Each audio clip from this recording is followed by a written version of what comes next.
దేవుని అతి ప్రశస్త నామమునకు మహిమ కలుగును గాక. దేవదేవుని ఘనతను ఆపాదించి ఆయన సంతించడానికి మన ప్రభువు మనకు అనుగ్రహించిన కృప కోసం వందనాలు. త్రిత్వం తర్వాత రెండవ ఆదివారపు శుభాలు నేను మీకు తెలియజేస్తున్నాను. నేటి అంశం దేవుని ఆహ్వానం. ప్రభువు దేవుడు మనలను ఒక విందు కొరకు ఆహ్వానిస్తే, మనలను ఒక కార్యక్రమం కొరకు ఆహ్వానిస్తే, మనము ఆయనకు చూపించే ప్రతిస్పందన, మనము ఆయన పట్ల చూపించే నమ్మికత్వం, మనము ఆ కార్యానికి వెళ్ళే విషయం పట్ల మనం చూపించేటువంటి మక్కువ లేదా మనము చూపించే విధానంలో ఉన్నటువంటి స్థితులలో ఉన్నటువంటి స్థిరత అనేది ఏ విధానంలో ఉంటుంది అనే సత్యం మనం జ్ఞాపకం చేసుకోవాలి. దేవుడు మనల్ని దేని కొరకు పిలిచే తీరును అంటే విందు అనే విషయం. ఇక్కడ మనము లూకాసు వార్త 14వ అధ్యాయంలో ఉన్నటువంటి లేఖన భాగాలతో నేటి లేఖన భాగాలు మనం గమనం చేస్తూ ఉన్నప్పుడు ఈ వచన భాగంలో రూఢిగా కొన్ని సందర్భాలు, కొన్ని సంగతులు మనకు అర్థమవుతూ ఉన్నాయి. దేవుడు ఒక గొప్ప విందు ఉద్దేశించి ఆయన ఆహ్వానించినటువంటి వ్యక్తుల స్థితులలో ఉన్నటువంటి వారి మనోభావాలు, వారి మనస్థితి అనేటువంటి స్థితులు ఎలా ఉన్నాయి అనే వివరణ మనకి ఇక్కడ కనపడుతుంది. యేసుక్రీస్తు ప్రభు వారు దీన్ని ఒక ఉపమానంగా తెలియచెప్తూ ఆ జనసమూహంలో ఉండినటువంటి ప్రతివారి విషయాన్ని గురించినటువంటి మనస్థితిని గురించినటువంటి విషయాలు, అలాగే అక్కడ తన కొరకు తాను పిలువబడినటువంటి స్థితిలో ఉన్నటువంటి ఒక పరిసయ్యుడు, అధికారి అయినటువంటి వ్యక్తి తనను భోజనానికి తన ఇంటికి ఆహ్వానించిన సందర్భంలో తాను ఈ కార్యాలను, తాను ఈ ఉపమానాన్ని తాను ఉద్దేశించి తాను మాట్లాడిన విషయాలు ఇక్కడ మనకు కనబడతాయి. ప్రభువుతో పాటు ప్రభువును సందర్శించే, ప్రభువును చూచే, ప్రభువు పట్ల నమ్మికను కనపరిచేటువంటి తీరులో ఉన్నటువంటి వ్యక్తులు ఆ ప్రాంతంలోనికి వచ్చిన సందర్భంలో ఆయన చెప్పిన ఉపమానాలు, ఆయన మాట్లాడిన ఈ సంగతులు దానిని వినినప్పుడు, దానిని గమనించినప్పుడు వారిలో కలిగినటువంటి మనస్థితి గురించినటువంటి విషయాలు అవి మనం ఇక్కడ జ్ఞాపకం చేసుకునే వారంగా మనము ఉండాలి. లూకాసు వార్త 14వ అధ్యాయం మనం గమనం చేస్తున్నప్పుడు 16వ వచనం నుండి లేఖన భాగం, నేటి లేఖన భాగంగా మనం చూస్తున్నాము. 16వ వచనం నుండి 24 వరకు ఉన్నటువంటి లేఖన భాగాన్ని మనం గమనిస్తూ ఉన్నాం. ఇక్కడ ఆయన చెప్పిన ఉపమానం మనం చూస్తూ ఉన్నప్పుడు ఆయన ఒక గొప్ప భోజన పంక్తిని గురించినటువంటి స్థితి ఈ ఉపమానంలో తెలియచేశాడు. 17వ వచనం, విందు కాలమందు అతడు ఇప్పుడు సిద్ధమై ఉన్నది రెండని పిలువబడిన వారితో చెప్పుటకు తన దాసుని పంపెను. విందు జరిగినటువంటి కాలము గురించినటువంటి విషయంలో ఆయన దీని గురించినటువంటి ఆహ్వానాన్ని పంపాడు. ఇక్కడ మనము ఆలోచన చేస్తున్నప్పుడు లూకాసు వార్త ఈ 14వ అధ్యాయంలో మనము గమనం చేస్తూ ఉంటే మొదటి వచనం చూస్తున్నప్పుడు, విశ్రాంతి దినమున ఆయన భోజనం చేయుటకు పరిసయ్యుల అధికారుల్లో ఒకరి ఇంటిలోనికి వెళ్ళినప్పుడు ఆయన ఏమి చేయనో అని వారు ఆయనను కనిపెట్టుచుండిరి. రెండవ వచనం, అప్పుడు జలధర రోగంలో ఒకడు ఆయన ఎదుట ఉండేను. ఇక్కడ ఆహ్వానించిన అధికారి ఇంటిలో ఒకడు అస్వస్థుడై ఉన్నాడు. ఆ విందు విషయమై ప్రభువు పిలువబడిన వాడిగా ఉన్నాడు. ఆ సందర్భంలో ప్రభువు ఏం చేస్తాడా, ఏమి జరిగించే కార్యం ఆయన చేస్తాడా అని వారు వేచి చూస్తున్న తరుణం ఉంది. ఇక్కడ మనం జ్ఞాపకం చేసుకోవాలి, ఆయన ఈ భోజన పంక్తిని గురించి మాట్లాడే విషయాలు ఆయన చెప్పే అప్పుడు విందు అనేది, భోజన పంక్తి అనేది లేదు, వివాహం అనేటువంటి స్థితి అనేది చెప్పబడినప్పుడు ఆయన దేవుని రాజ్యాన్ని గురించినటువంటి విషయాన్ని ఎక్కువ ప్రస్తావించాడు. ఆ విధానాలు ఆలోచన చేస్తూ ఉన్న సందర్భాలలో ఇదే విధానం మనం మత్తయి సువార్తలో కూడా మనము ఒక రాజు పెండ్లి విందుకి ఆహ్వానించినటువంటి ఉపమానం గురించినటువంటి విషయం మనం చూస్తూ ఉంటాం. మత్తయి సువార్త 22వ అధ్యాయంలో 2వ వచనం మొదలు 14 వరకు ఉన్నటువంటి లేఖన భాగాన్ని చూస్తే అక్కడ రాజు అనే వివరణ చూస్తాం. అతడు రాజు అయి నుండి తాను పిలిచినటువంటి పిలుపునకు విధేయత చూపించే మనుషుల మనస్థితి ఎలా ఉందో అక్కడ మనకు వ్యక్తీకరింపబడినటువంటి స్థితి మనకు కనబడుతుంది. ఈ విధానంలో ఈ పెండ్లి విందు అనేటువంటి స్థితి ఏమిటి అంటే, ఈ పెండ్లి విందు అనేది దేవుని రాజ్యానికి పిలువబడిన, ఏర్పాటు చేయబడిన అర్హులైనటువంటి వ్యక్తులను గురించినటువంటి విషయాలుగా ఇవి మనము ఉదహరించవచ్చు. వీటిని మనము గమనించగలిగేటువంటి వారంగా ఉంటాం. అయితే ఆహ్వానం పొందిన వ్యక్తులు చెప్పిన సాకులు మనకి ఇక్కడ కనబడేది విధి మనం చూస్తూ ఉంటే ఈ మత్తయి సువార్త 22వ అధ్యాయంలో వారు ఏం చేశారంటే దాసులను పంపి ఆహ్వానాన్ని తెలియచేయగా, మనం ఏదైనా ఒక వివాహానికి లేదా మన ఇంటిలో జరిగేటువంటి ఒక కార్యక్రమానికి, ఒక జన్మదినము, ఒక వివాహము, ఒక గొప్ప విందు జరిగించేటువంటి ఒక చక్కని కార్యక్రమం అనేది మన గృహంలో జరిగేది ఉంటే ఆ రోజును గురించి మనం ముందు ఆహ్వాన పత్రిక పంపుతాము. ఆ రోజును గురించి ముందే మనం ఆహ్వానాన్ని తెలియచేస్తాము. అయితే ఇక్కడ మనం గమనం చేస్తూ ఉంటే, అంటే ఆ రోజును గురించి కూడా ముందు వారికి తెలియబడింది. ఆ రోజు గురించినటువంటి విషయం తెలిసినప్పుడు వారు దానిని తీరిక చేసుకోలేదు. రెండవది మనము జ్ఞాపకం చేసుకుంటూ ఉంటే విందు సమయం. అంటే ఇక్కడ మనము అర్థం చేసుకోవాల్సిన సత్యం ఏమిటి అంటే, విందు సమయం వచ్చే సమయానికి కూడా ఎవరూ రాని స్థితిలో వారు ఉన్నందున మరల కబురు పెట్టినటువంటి వ్యక్తిగా ఈ విందు జరిగించేటువంటి రాజు, లేదా విందు జరిగించేటువంటి విధానంలో ఎవరినైతే పిలిచినటువంటి వ్యక్తిగా యజమానుడు, అదే విధానంలో దేవుడు. ఈ స్థితిని గురించి సమయం అవుతున్నా కూడా ఎవరూ లేనందువల్ల ఆ విందు ఎవరి కోసమైతే ఏర్పాటు చేయబడినటువంటి స్థితి ఉందో వారిని పిలవటానికి దాసులను పంపాడు. ఆ దాసులు ఎవరు అంటే యాజకులైనటువంటి వారు, దేవుని సేవకు చేసేటువంటి సేవకులు. వీరంతా కూడా పిలువబడే విధి కొరకు ఎలా అయితే ఉండిన వ్యక్తులుగా పిలువబడిన వారు ఉన్నారో వారికి సువార్త ప్రకటిస్తూ, దేవుని శక్తిని ప్రచురణ చేస్తూ, జీవించాల్సిన విధిని గురించి తెలియచెప్తూ వారు ఏం చేశారంటే వారిని మరల పిలిచారు. అయితే వారు ఏం చేసిన విధానం ఉందంటే ఎంతో కఠినమైనటువంటి మనస్తత్వాన్ని వారు చూపించారు. ఇక్కడ మనం గమనించాల్సిన సత్యం ఏమిటి అంటే, ఇప్పుడు ఒక వ్యక్తి చెంతకు పిలువబడినా కూడా మనం ఎప్పుడు వెళ్ళమంటే, మనము వారి విషయంలో ఏదైనా ద్వేషం వారి మీద మనకుంటే మనం ఆ కార్యాలు చేయం. ఆ విందుకి, లేదా ఆ స్థితికి, ఆ వివాహానికి, లేదా ఆ చక్కని కార్యక్రమానికి వెళ్ళటానికి మన మనసు ఒప్పుకోదు. పని లేకపోయినా పని ఉన్నట్టు సాక్షి చెప్తాం. మనము దానిని ఏం చేస్తామంటే మనము వెళ్ళక ఉండేవారంగా ఉంటాం. అయితే ఈ వ్యక్తి రాజుగా ఉన్నప్పుడు, రాజు పిలిచినప్పుడు మనము వెళ్ళకుండా ఉంటామంటే, మనము ఎప్పుడు వెళ్ళము అని ఆలోచన చేసినప్పుడు రాజుకు నిరాకరించేటువంటి స్థితి తెలియజెప్తే అది మనకు ప్రమాదంగా ఉండే స్థితి ఉంటుంది. రాజుకు కాదు అనేటువంటి మాట చెప్తే అది రేపన్న రోజు కూడా మనకు ఇబ్బంది కలిగే పరిస్థితి ఉంటుంది. అయినా వీరు చెప్పే సాకులు ఎలా ఉన్నాయో చూడండి, వారు ఎలాంటి మాటలు చెప్తున్నారో చూడండి. 4వ వచనం, ఇదిగో నా విందు సిద్ధపరిచినది, ఎద్దులను క్రొవ్విన పశువులను వధింపబడినవి అంత్యు సిద్ధముగా ఉన్నది, పెండ్లి విందుకు రండని పిలువబడిన వారితో చెప్పుడని వేరే దాసులను పంపెను. కానీ వారు లక్ష్యము చేయక ఒకడు తమ పొలమునకు మరి ఒకడు తన వర్తకమునకు వెళ్ళిరి. తక్కిన వారు అతని దాసులను పట్టుకుని అవమానపరిచి చంపిరి. ఈ మాటలు మనం చూస్తూ ఉంటే వారి క్రూరమైన మనస్తత్వం ఎలాంటిదో చూడండి. పిలవటానికి వచ్చిన దాసులను వారు ఏం చేశారంటే చంపిన వారుగా ఉన్నారు. పిలువబడినటువంటి దాసులను వారు ఏం చేస్తున్నారంటే కొట్టి అవమానపరిచినటువంటి వారుగా ఉన్నారు. ఈ రోజుల్లో సువార్త పరిచయం చేస్తున్న వారికి ఎదురవుతున్నటువంటి స్థితులు ఎలా ఉన్నాయంటే ఇదే విధానంలో ఉంది. 1 యోహాను పత్రిక 3వ అధ్యాయాన్ని మనం గమనం చేస్తూ ఉన్నప్పుడు ఈ వచన భాగంలో లోకం మిమ్మల్ని ద్వేషించిన ఎడల మీరు ఆశ్చర్యపడకుడి అనేటువంటి మాటలు అక్కడ అభివర్ణింపబడుతున్నటువంటి స్థితులుగా మనం చూస్తూ ఉంటాం. మనం జ్ఞాపకం చేసుకోవాలి. అంతేకాదు, మనము సహోదరుని ప్రేమను గురించి గడిచిన వారం మనం ధ్యానం చేసాం. సహోదరుని ప్రేమను గురించినటువంటి ధ్యానం చేసిన సందర్భంలో మొదట దేవుడు ప్రేమించినందున మనం ఆయనను ప్రేమించున్నాం. 1 యోహాను పత్రిక 4వ అధ్యాయం 19వ వచనంలో ఈ మాటను మనము గమనం చేస్తూ ఉన్నాం. మొదట మనల్ని ప్రేమించింది ఎవరు అంటే అది మన ప్రభువే, మన దేవుడే మనల్ని ప్రేమించినందున మనము ఆయనను ప్రేమిస్తున్న వారముగా మనము ఉన్నాం. అలాగే 1 యోహాను పత్రిక నేటి లేఖన భాగం ఉన్నటువంటి వచన భాగాలను మనం చూస్తూ ఉంటే 13వ వచనం నుండి మనం గమనం చేస్తున్నప్పుడు, సహోదరులారా లోకము మిమ్మును ద్వేషించిన యెడల ఆశ్చర్యపడకుడి. 14వ వచనం, మనము సహోదరులను ప్రేమించున్నాము కనుక మరణంలో నుండి జీవములోనికి దాటి ఉన్నామని ఎరుగుదుము. ఈ వచనం మనకేం తెలియచేస్తుందంటే, మీరు గుర్తుపెట్టుకోండి, మీ సహోదరులను ప్రేమిస్తేనే మీరు మరణంలో నుండి జీవంలోనికి దాటుతారు.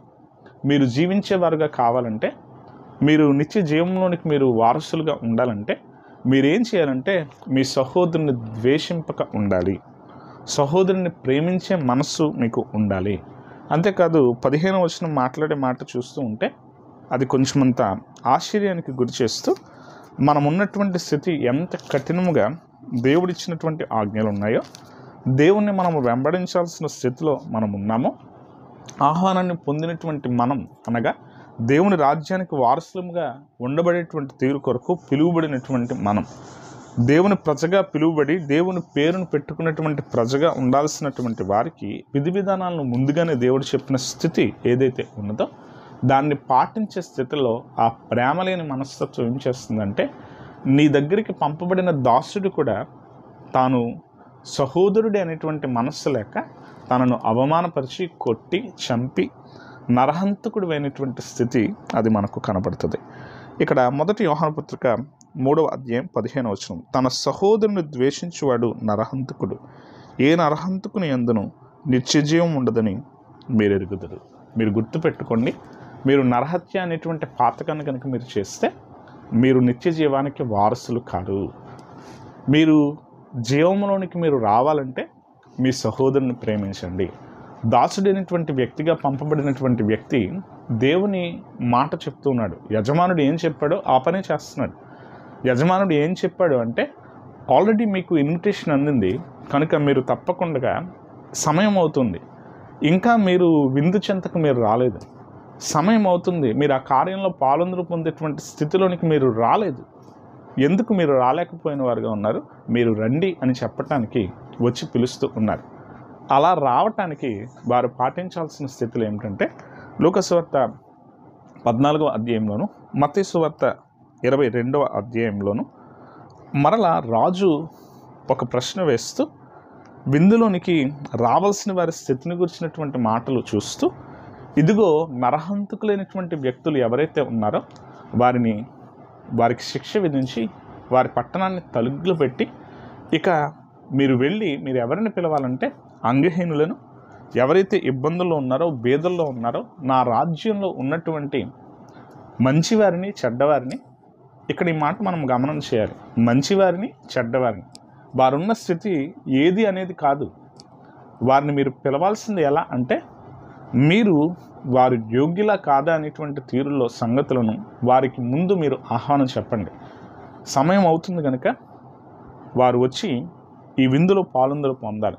ఈ విందు ఎలాంటిది అంటే, ఎంతో రాజు పెట్టే భోజనం ఎలా ఉంటుంది, ఉన్నతుడైనటువంటి వ్యక్తి, ఈ లోకంలో ఉన్నటువంటి వ్యక్తిగా ఒక యుఎస్ ప్రెసిడెంట్, లేదా మనం జ్ఞాపకం చేసుకోవాలి, యుఎస్ ప్రెసిడెంట్ మన భారతదేశాన్ని సందర్శించినప్పుడు తనకు భోజనం పెట్టడానికి ట్రయల్ కుక్స్ జరిగాయి.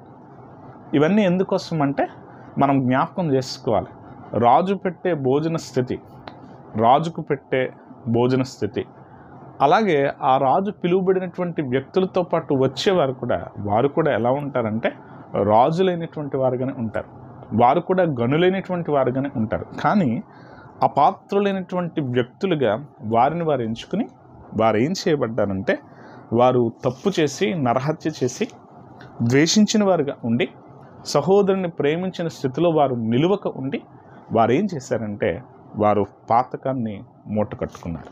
దానికి తగ్గట్టుగానే శిక్ష అనుభవించిన తరువాత ఆ రాజు చెప్తూ ఉన్నాడు, ఇదిగో వీరు అపాత్రులు గనుక వీరెవ్వరు కూడా వీరు ఈ భోజనాన్ని రుచి చూడరు. అది మత్తయి సువార్తలో ఈ మాట మనకు కనబడుతుంది.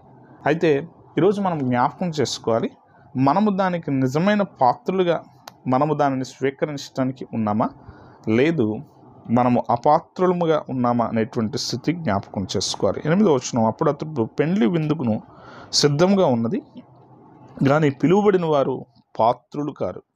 ఎవరు పాత్రులు కారంటే పిలువబడిన వారే. అంటే ముందు వారు పాత్రులు అని ఎంచినటువంటి తీరులో దేవుడు ఉన్నాడు. వారిని యోగ్యులు అన్నట్టుగానే వారికి విధి ఇచ్చి కట్టడిచ్చి వారు చేయాల్సిన విషయాలు చెప్పి ఇవి చేయండి, తద్వారా మీరు దేవుని రాజ్యంలోనికి రాగలుగుతారు అని చెప్పి ఖచ్చితంగా ఆయన ముందు తెలియజెప్పాడు. కానీ వారు ఏం చేశారంటే కఠినమైన మనస్తత్వంతో సహోదరుని ప్రేమించలేక వారు చెడుతనాన్ని జరిగించిన తీరులో ఆజ్ఞ మీరిన వారుగా ఉన్నారు. 7వ వచనం, కాబట్టి రాజు కోపపడి తన దండులను పంపి ఆ నరహంతకులను సంహరించి వారి పట్టణమును తగులబెట్టించాను. అలాగే ఈ మాటలోనే మనం గమనం చేస్తుంటే కోపానికి పిలువబడి పాత్రులుగా ఎంచబడినటువంటి వారు అపాత్రులై వారు శిక్షను పొందుకున్నారు. అయితే ఆ భోజన పంక్తిలోనికి వచ్చినటువంటి వ్యక్తులను మనం గమనం చేస్తూ ఉంటే లూకాసు వార్త 14వ అధ్యాయంలో 23వ వచనం, అందుకు యజమానుడు, నా ఇల్లు ఇండునట్లు నీవు రాజమార్గంలోనికి కంచులలోనికి వెళ్ళి లోపలికి వచ్చుటకు అక్కడి వారిని బలవంతము చేయి. ఏలయనగా పిలువబడిన ఆ మనుషులలో ఒకడును నా విందు రుచి చూడడని మీతో చెప్పుచున్నాను.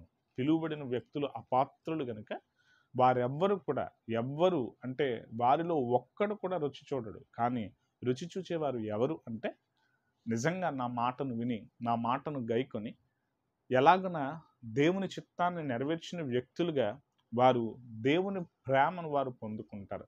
దేవుడు మనల్ని ప్రేమించినందున మనం ఆయనను ప్రేమించున్నాము. దేవుడు ఏం చేస్తున్నాడు అంటే ఇక్కడ ఈ దాసుడు లేదా మనము గమనం చేయాలి, ఈ దాసులు కూడా వారు నమ్మకంతో వారి పని చేయడానికి వారు ముందుకు కొనసాగుతూ ఉంటే వారు అవమానాలకు లోనయ్యారు, ఇబ్బందులు ఎదుర్కొన్నారు, కష్టాన్ని చవిచూశారు, ఎంతో ప్రాణం పోయేటువంటి తీరులోనికి వారి పరిస్థితులు వెళ్ళాయి. కానీ ఇక్కడ మనం జ్ఞాపకం చేసుకోవాలి, కానీ యజమానుని మాట వారు విన్నారు.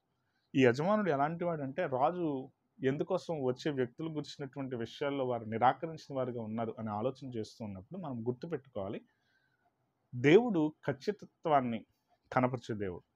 వారు చేసిన అన్యాయానికి ముందు వారిని ఇదిగో నువ్వు చేస్తున్న తప్పు అని ఖండించాడు. ఇదిగో మీరు చేస్తున్న తప్పిదాలు ఇవి అని చెప్పి బుద్ధి చెప్పినటువంటి వ్యక్తిగా ఆయన ఉన్నాడు.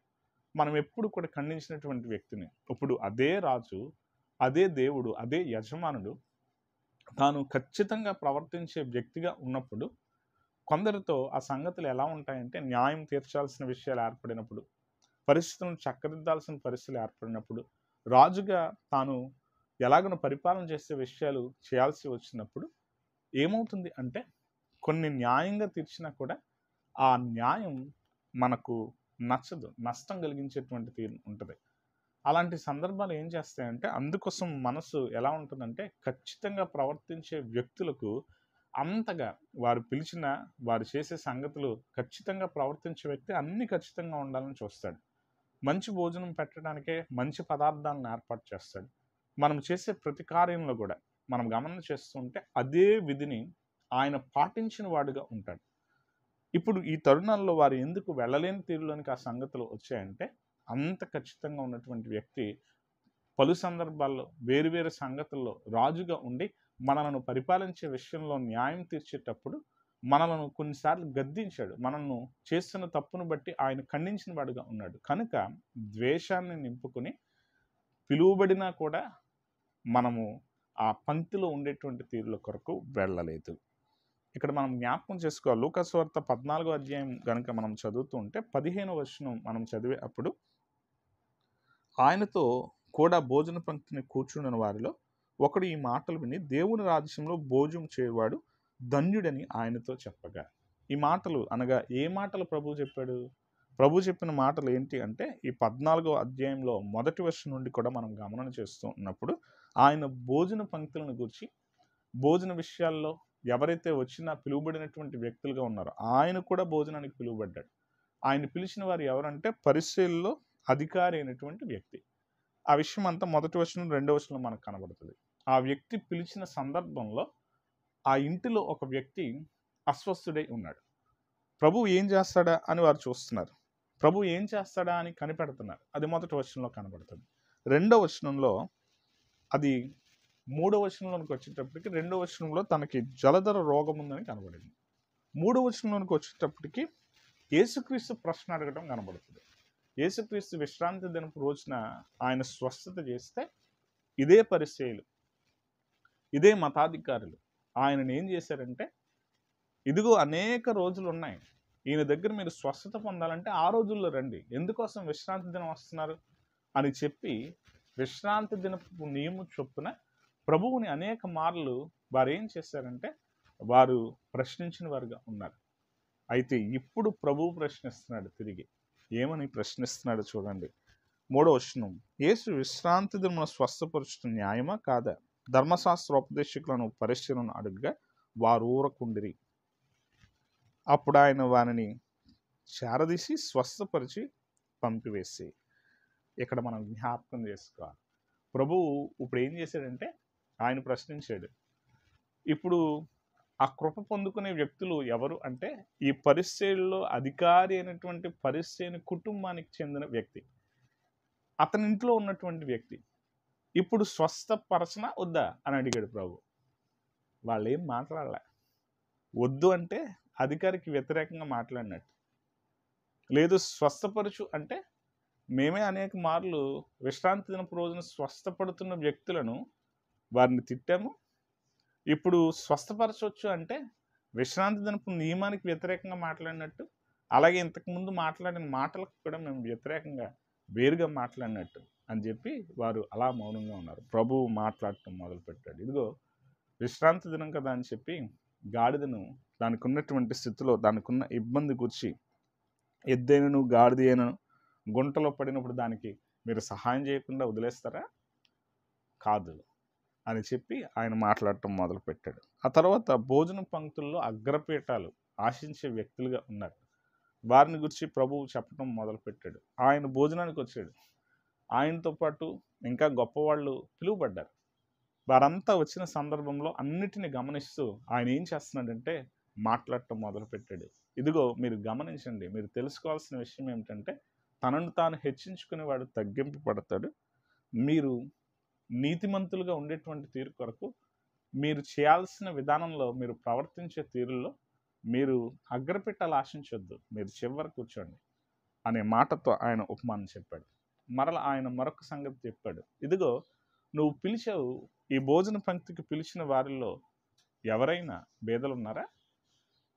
ఎవరైనా నీకు మరల తిరిగి నీకు సహాయం చేయలేని స్థితిలో ఉన్నటువంటి వారు ఉన్నారా? గుర్తుపెట్టుకో, నీ నీతి నిలబడాలంటే నువ్వు దీనులకు, నీకు తిరిగి మరల సహాయం చేయలేని వారికి నీవు సహాయం చేయాలి అని చెప్పి ఆయన 12వ వచనం నుండి 14వ వచనంలో వరకు కూడా ఆయన మరొక ఉపమానాన్ని చెప్తూ ఆయన ఇదిగో మీరున్న విధానంలో మీరు మీ బంధువులకు చూపించే ప్రేమ కానీ, మీరు మీ అధికారులతో ఉన్నటువంటి స్థితుల్లో వేరు గొప్పవారికి చూపించే ప్రేమ కానీ అది ఎలా ఉంటుందంటే నువ్వు ఒకటి చేస్తే మళ్ళీ వాడు మరల తిరిగి ఆ ఒకటి చేయాలి. అలాంటి వ్యక్తులతోనే నీవు ప్రవర్తించే విషయాలు చేస్తావు. కానీ గుర్తుపెట్టుకోవాల్సిన సత్యం ఏమిటంటే తిరిగి నీకు సహాయం చేయలేని వ్యక్తికి నీవు చేయగలిగినప్పుడు 14వ వచనం, నీకు ప్రత్యుపకారం చేటుకు వారికి ఏమీ లేదు గనుక నీవు ధన్యుడు వగదువు, నీతిమంతులు పునరుత్థానం నందు నీకు ప్రత్యుపకారము పొందుదు అని చెప్పాను. నీకు ఉపకారం కలిగే తీరుల్లో నీకు నీతి నిలబడాలంటే నీకు సహాయం లేని వాడి దగ్గర, సహాయం చేయలేని తీరులో ఉన్నటువంటి వ్యక్తికి నీవు సహాయం చేస్తూ వారి దగ్గర నుంచి ఏమీ ఆశించకుండా నువ్వు ఆ కార్యం చేయాలి. ఈ మాట నచ్చి అప్పుడు ఈ 15వ వచనం తను మాట్లాడుతున్నాడు. తనతో పాటు కూర్చున్న వ్యక్తుల్లో ఒకడు, ఆయనతో కూడా భోజన పంక్తిని కూర్చుని వారిలో ఒకడు ఈ మాటలు విని దేవుని రాజ్యంలో భోజనం చేయవాడు ధన్యుడని ఆయనతో చెప్పాను. దేవుని రాజ్యంలో భోజనం చేయాలన్న ఆశ, అలాంటి స్థితి ఎంతో గొప్పది కదా ప్రభువా అని చెప్తూ ఉంటే ప్రభువు అప్పుడు ఈ ఉపమానం చెప్పడం మొదలుపెట్టాడు. ఇదిగో మీరు గుర్తుపెట్టుకోవాల్సిన సత్యం ఏమిటంటే దేవుడు పిలుస్తున్నాడు, కానీ ఆ పిలుపు మీరు అర్థం చేసుకోలేకున్నారు. దేవుడు మీకు కృప ఇస్తున్నాడు, కానీ దేవుడు మొదట ప్రేమించినందున మనం ప్రేమిస్తున్నాం అనేటువంటి స్థితి మనం గుర్తించలేక మనం ఏం చేస్తున్నామంటే ఆ ఆహ్వానానికి మనము వ్యతిరేకంగా మనం నిలబడుతున్నాం. ఆయన ఆహ్వానాన్ని మనము అంగీకరించలేని వారం మనం అవుతూ ఉన్నాం.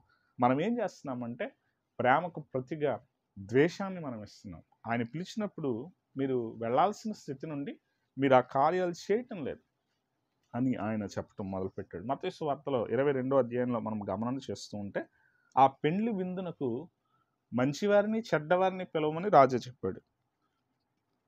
10వ వచనం, ఆ దాసులు రాజమార్గంలోనికి పోయి చెడ్డవారినేమి మంచివారినేమి తమకు కనబడిన వారిని అందరినీ పోగు చేసిరి గనుక విందుకు వచ్చిన వారితో ఆ పెండ్లిశాల నిండెను. ఇప్పుడు మరలా అదే రాజు ఏం చేస్తున్నాడంటే భోజన పంక్తిలోనికి వచ్చిన ప్రతి వారిని పలకరిస్తున్నాడు. వెళ్ళి మీకు ఇంకా ఏమైనా కావాలా, మీకు అంతా సంతృప్తిగా ఉందా, మన ఇంటిలోనికి మనము ప్రేమతో భోజనానికి పిలిచినటువంటి వ్యక్తుల చెంతకు వెళ్ళి వారికి మర్యాద జరిగించే స్థితి కోసం ఏ ప్రవర్తన అయితే అది చేసే వ్యక్తులుగా ఉండే తీరులు ఉంటుందో, తాను రాజు, తాను రావాల్సిన అవసరం లే, జరుగుతున్న విధాలలో విందు ప్రధాన్ని పంపొచ్చు, జరుగుతున్న సంగతుల్లో వారికి ఉన్నటువంటి ఆ గనులను పంపించి అందరికీ సమృద్ధిగా సరిగా ఉందో లేదో చూస్తూ నీవు ఈ పనులన్నీ చక్కబెట్టని చెప్పి నియమివ్వవచ్చు. కానీ అది కాదు. ఇక్కడ రాజు వచ్చి ప్రతి ఒక్కరితో మాట్లాడుతూ ప్రతి ఒక్కరిని గమనిస్తూ ఉన్న సందర్భంలో ఒక వ్యక్తి కనపడ్డాడు, తనకు పెండ్లి వస్త్రం లేదు. ఇక్కడ గమనించాల్సిన సత్యం ఏమిటంటే, పెండ్లి వస్త్రం లేక నువ్వు ఎలా ఈ విందులోకి వచ్చావు? దీన్ని అర్థం చేసుకోవాలి. పెండ్లి వస్త్రం లేకుండా విందులోకి ఎందుకు వచ్చావు అనే ప్రశ్న అక్కడ అడిగిన తీరు ఉందంటే, ఆ పెండ్లి వస్త్రం ఆహ్వానింపబడినటువంటి ప్రతి వ్యక్తికి కూడా వారు ఆహ్వానింపబడి ఆ గృహంలోనికి వచ్చేటప్పుడు వారికి ఆ వస్త్రం ఇవ్వబడుతుంది. సో ఖచ్చితంగా ఆ మెయిన్ డోర్ నుంచి ఎవరైతే వచ్చిన వ్యక్తులుగా ఉంటారో వారంతా కూడా ఆ వస్త్రాలు ధరించుకుని హుందాగా ఆ భోజన పంక్తిలో కూర్చుండి, చెడ్డవారే కానీ మంచివారే కానీ, అంగహీనులే కానీ బీదలైనటువంటి వారే కానీ అందరూ కూడా వారంతా కూడా ఒక ఉన్నతితో రాజ గృహంలో ఆ భోజనంలో పాలొందులు పొందుతున్నారు. కానీ ఈ వ్యక్తి ఎలా ఉన్నాడట? పెండ్లి వస్త్రం లేక ఉన్నాడట. ఇదిగో రక్షణ వస్త్రం, మీరు చూపించాల్సిన ప్రేమ నియమం అనే వస్త్రం, మీరు జరిగించే కార్యాలలో యథార్థత అనే వస్త్రం, మీరు జరిగించాల్సిన విషయంలో నీవు జీవించి ఉండాలా, నీ సహోదరుని ప్రేమించే తీరాలి. మరణం నుండి నీవు దాటటానికి నీవు చేయాల్సింది ఏమిటంటే నీ సహోదరుని ప్రేమించి తీరాలి. ప్రభు చెంతకు ఒక వ్యక్తి వచ్చి అడుగుతున్నాడు, ఏమనంటే, నేను నా సహోదరుని ఎన్ని మార్లు క్షమించాను? ప్రభు చెప్పిన సమాధానం, ఎన్నిసార్లు తప్పు చేసినా ఆ విధానంలో ప్రేమ నిలిచి ఉండే తీరు అంటే నీవు తప్పక క్షమించి తీరాలి. ఆ తీరు ప్రభు చెప్పిన వాడిగా ఉన్నాడు. ఈరోజు దేవుని చేత ఆహ్వానం నొందినటువంటి మనకు కష్టం వస్తుంది, ఇబ్బంది వస్తుంది, లోకం మనల్ని ద్వేషిస్తుంది, మనల్ని ఇబ్బంది పెడుతుంది. అయినా కూడా గుర్తుపెట్టుకోవాలి, దేవుడు ఆహ్వానించిన విధికి చొప్పున నియమావళిని పాటిస్తూ మనం ఏం చేయాలంటే, మనము ఆ పెండ్లి విందులోనికి, ఆ గొప్ప విందులోనికి మనము వెళ్ళగలిగిన వారముగా ఉండాలి. అలా వెళ్ళగలిగిన స్థితిలోనికి మనం ఎప్పుడు వస్తామంటే, అపాత్రులైన ప్రతి వారు కూడా విందు చేస్తున్న సమయంలో సహితం కూడా వారు అపాత్రులైతే, వారు దోషులైతే, రాజమార్గం గుండా వారు వచ్చిన వారుగా కాక దొంగ మార్గం గుండానైనా వచ్చి లోపలికి ఏదోలా వచ్చేసాం. కానీ రక్షణ వస్త్రం లేనప్పుడు, నీవు పాత్రుడు కానప్పుడు నీవేం చేయబడతావంటే, నీ చేతులు కాళ్ళు కట్టబడి నీవు నరకమనే కోపంలోనికి పడవేయబడినటువంటి పరిస్థితులకు వస్తావు. ఆ స్థితిలోనికి మనం రాకుండా ఉండాలంటే మనము దేవుని నమ్మిన విధానంలో మనం వర్ధిల్లే వారంగా ఉండాలి. దేవుని గణపరిచే పాత్రలుగా మనం ఉండాలి. ఆ తీరులోనికి మనం వర్ధిల్లుతూ దేవుని గణపరుస్తూ మరి ప్రత్యేకంగా నీ సహోదరుని ప్రేమించి నీవు జీవంలోకి రాగలుగుతావు.